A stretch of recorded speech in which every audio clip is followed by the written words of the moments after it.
my voice is, right? Just the truth. So I have a poem that I wrote some years back. It was the first time I was ever able to write about myself. But it was inspiration. And for y'all that don't know my story, after this, you're gonna see just why this poem was so important to me.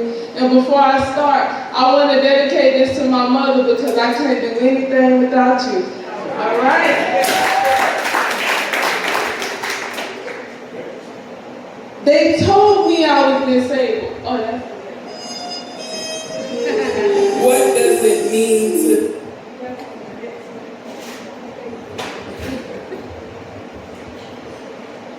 They told me I was disabled. They said I am disabled. I said, well, y'all can take the DIS and I'll keep able C because I am able to do all things through Christ who strengthens me. Yes, strength. Strength is what I see when I walk through these streets, limping with two cricket knees like I'm pimping. Tempted to ask, what are you staring at? Being blinded by the white teeth from all those fake smiles and stares, and I know I'm being judged from the waist down, and it's clear that I'm different. You don't even need to know the difference, just know that I'm different. I'm over here crip walking, but no, I ain't crippin', I'm a cripple. And it's hard trying to take care of this temple, and I try to be gentle, but I still end up falling, causing a ripple. I'm tripping. But no matter how much I hate to admit it, I was just made different. Yeah. That's what I said. At least that's what I wanted to say, but back then all I can do was remember those days where I always wondered why I was so funny. I hated my walk. I used to pray for my money just to buy some new lands that can never be bought, but I remember I always thought that if I stood up straight and paced heel to toe, I'd be considered as normal. I remember feeling so horrible when I had to go to the side while the other kids played, so in my head I would always say, heel, toe, heel, toe.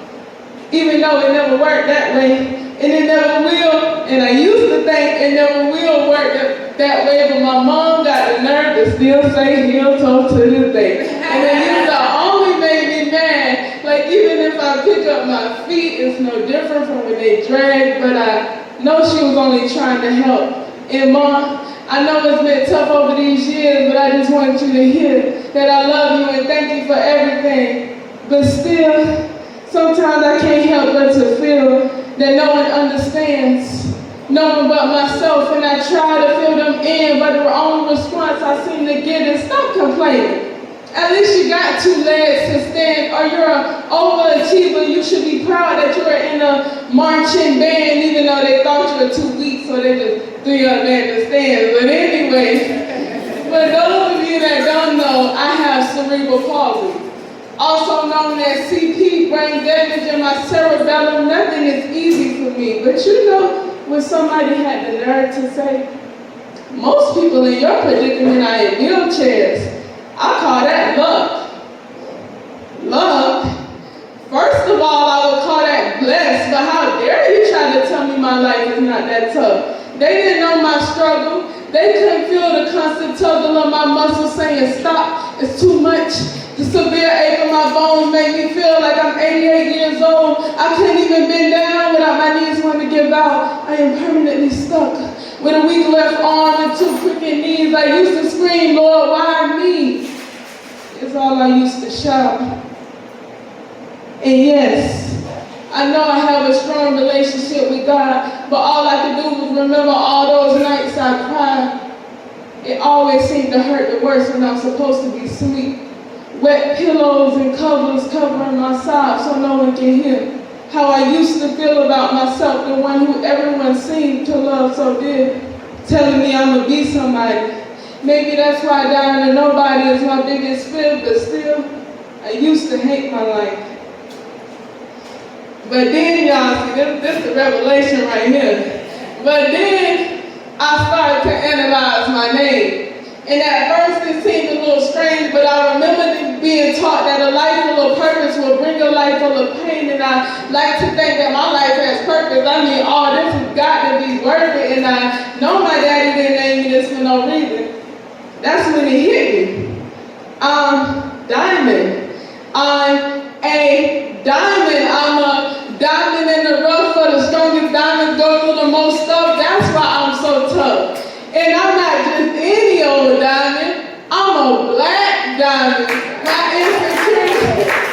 My insecurity had me so blinded that I couldn't even see how bright I was shining. I'm a diamond, a black queen at her finest, defying all odds that set against me. For that is a chip on my shoulder, and I would take it off to eat every last piece. But there's something I need to prove, that their rules will never equal my truth. And you try to say it's too hard, but baby, that's you, not me. Because one thing I learned, I got heat.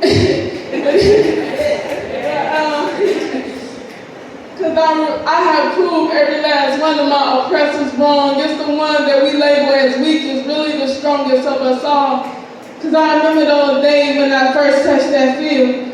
It took 4 years of hard work and dedication to turn my heel toe into toe ball heel. I know somebody get it. But even still, I kept beating my drum like no other. See me, I got my strength from my mother.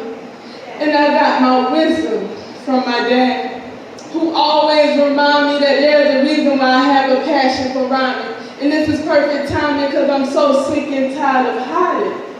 Somebody asked me why did I call myself Black Diamonds? To remind myself to always be me. For I am a unique specimen, so blessed, yes, I'm the bestest world I've ever seen. Might as well call me E.T. because I'm actually terrestrial. For strength has been injected through my bloodstream, running through every last one of my vessels. But most importantly, I learned to not only accept that I'm different, but to realize that I'm special. So, the next time they try to tell me that I'm disabled, I'ma just smile in their face and happily limp away. Thank you.